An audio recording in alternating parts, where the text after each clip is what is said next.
Don't let loneliness choose your partner. Many people marry the wrong person because they were afraid to wait. There is a pain that doesn't make noise. A pain that doesn't announce itself with tears. A pain that smiles in public but cries in private. A pain called loneliness. It is the feeling of watching everyone around you move ahead while you seem to be standing still. It is seeing wedding pictures every weekend. It is attending another friend's bridal shower. Another engagement ceremony. Another naming ceremony. Another anniversary celebration. And each time, a silent voice whispers, "When will it be my turn?" At first, you ignore the voice. But as months become years, the voice grows louder. Suddenly, you are no longer looking for love. You are looking for escape. Escape from loneliness. Escape from waiting. Escape from questions. Escape from pressure.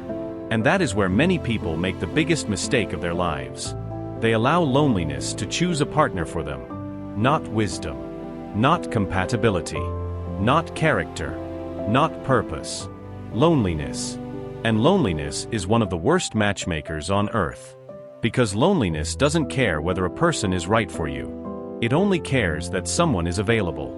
Loneliness says, anybody is better than nobody. But that is a dangerous lie. Because the wrong relationship can create a loneliness far deeper than being single. Many people thought marriage would cure loneliness. Instead, they discovered that sleeping beside the wrong person can be lonelier than sleeping alone. Many thought a relationship would bring peace. Instead, it brought confusion. Many thought saying yes would end their pain. Instead, it multiplied it. The truth is this. Loneliness is a terrible reason to choose a life partner. A partner is not a painkiller. A partner is not medication. A partner is not an emotional emergency exit. A partner is a destiny decision. And destiny decisions should never be made under emotional pressure. Think about it. When people are starving, they often eat whatever they can find. Not because it is healthy. Not because it is good. But because hunger clouds judgment. Loneliness works the same way. Emotional hunger can make toxic people look attractive. Desperation can make red flags appear pink. Fear can make dysfunction look like love. Suddenly, things you once promised yourself you would never tolerate become acceptable. Disrespect becomes manageable. Manipulation becomes understandable. Inconsistency becomes normal. Emotional abuse becomes something to pray through. Why? Because loneliness has convinced you that losing yourself is better than being alone. But it isn't. Never confuse attention with affection. Never confuse company with compatibility. Never confuse desire with destiny. And never confuse a relationship with a solution. The truth many people avoid is this. A relationship does not automatically solve internal emptiness. If you are broken before the relationship, you may carry that brokenness into the relationship. If you are insecure before the relationship, marriage may expose those insecurities even more. If you do not know who you are before marriage, you may lose yourself completely after marriage. This is why waiting matters. Not because waiting is easy. Waiting is hard. Waiting hurts. Waiting stretches your faith. Waiting tests your emotions. Waiting can make you question yourself. Waiting can make you wonder whether God has forgotten you. But waiting also protects you. Because every season of waiting is giving you something. Clarity, wisdom, maturity, discernment, character. And sometimes, waiting is God's way of keeping you from a disaster disguised as an opportunity. Many people thank God for the doors He opened. Few thank Him for the doors He closed. Yet some closed doors are blessings in disguise. Some unanswered prayers are acts of mercy. Some delays are protection. Some disappointments are divine redirection. Imagine marrying someone simply because they arrived at the moment you were tired of being alone. Imagine ignoring every warning sign because you feared losing them. Imagine silencing your intuition because you were afraid no one else would come. Imagine spending decades paying the price for a decision made during a season of loneliness. That is why patience is powerful. Patience gives truth time to reveal itself. Time exposes character. Time reveals motives. Time uncovers patterns. Time shows whether someone's words match their actions. Anyone can pretend for a few weeks. Some can pretend for a few months. Very few can pretend consistently over time. Time is one of the greatest relationship filters. That is why rushing is dangerous. When you rush, you skip discovery. When you rush, you ignore details.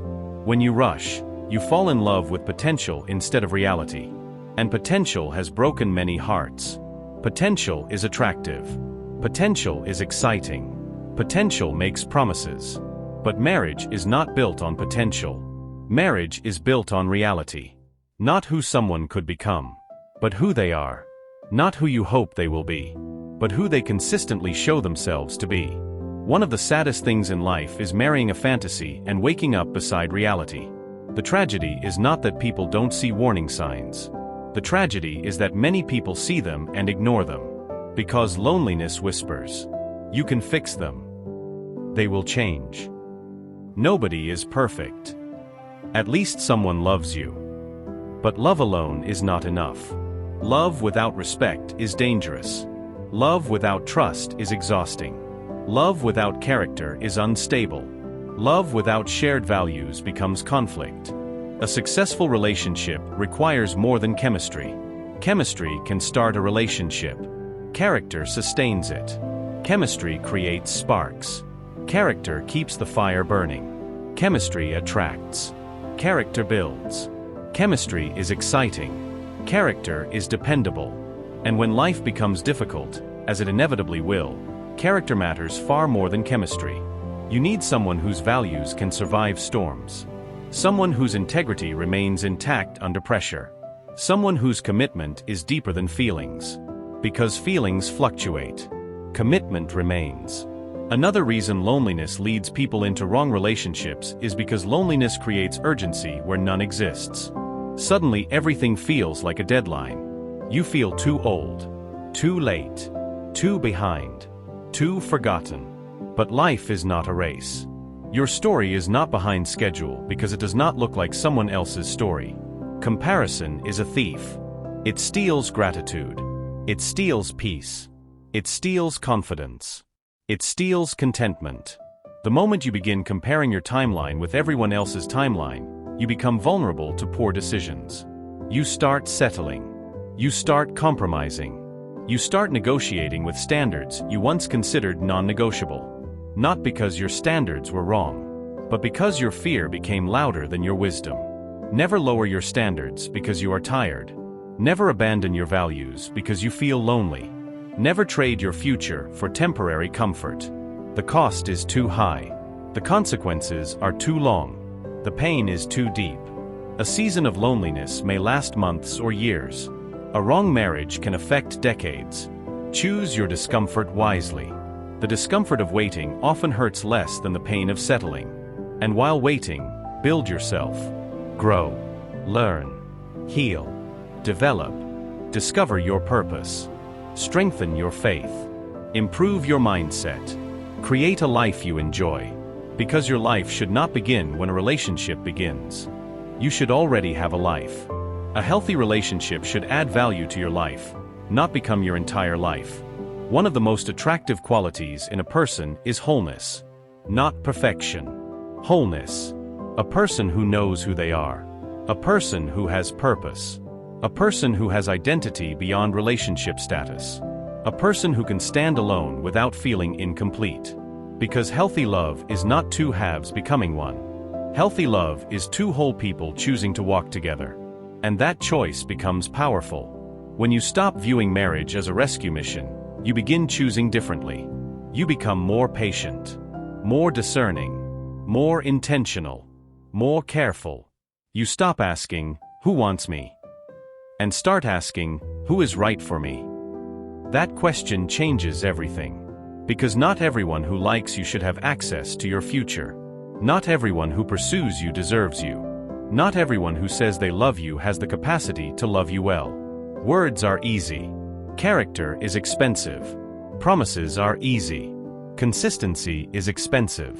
Anybody can say the right thing. Not everybody can live the right thing. So watch actions. Watch patterns. Watch integrity. Watch how they treat people who cannot benefit them. Watch how they handle conflict. Watch how they respond to correction. Watch how they manage disappointment. Watch how they treat your dreams. Watch whether their presence brings peace or confusion. Because relationships leave emotional fingerprints. The right person may not be perfect, but their presence should not constantly destroy your peace. Love should not require you to abandon your dignity. Love should not demand the sacrifice of your self-respect. Love should not force you to shrink yourself to be accepted. The right relationship will challenge you to grow, not pressure you to disappear. And if you are currently lonely, remember this. Loneliness is a season, not an identity, not a life sentence, not a permanent reality. Seasons change, lives change, stories change, and one day, what feels impossible today may become your reality. But until then, protect your heart, protect your future, protect your standards, protect your peace. Do not let fear choose for you. Do not let pressure choose for you. Do not let society choose for you. Do not let loneliness choose for you. Let wisdom choose. Let character choose. Let values choose. Let purpose choose. Because being alone for a season is not failure. Waiting is not failure. Being single is not failure. Settling for the wrong person simply because you are afraid of being alone, that is a mistake that can cost far more than another year of waiting. Your future deserves patience. Your heart deserves wisdom. Your destiny deserves discernment. And your life deserves more than a relationship born from desperation. So wait if you must. Grow if you need to. Heal if necessary. Become the person you are praying for. Trust the process. Trust the timing. Trust that loneliness does not have the final word. And when love finally comes, let it find you choosing from strength, not desperation. From wisdom, not fear. From purpose, not pressure. Because the best relationships are not built by people running away from loneliness. They are built by people who learned how to stand alone until the right person came along. And that changes everything.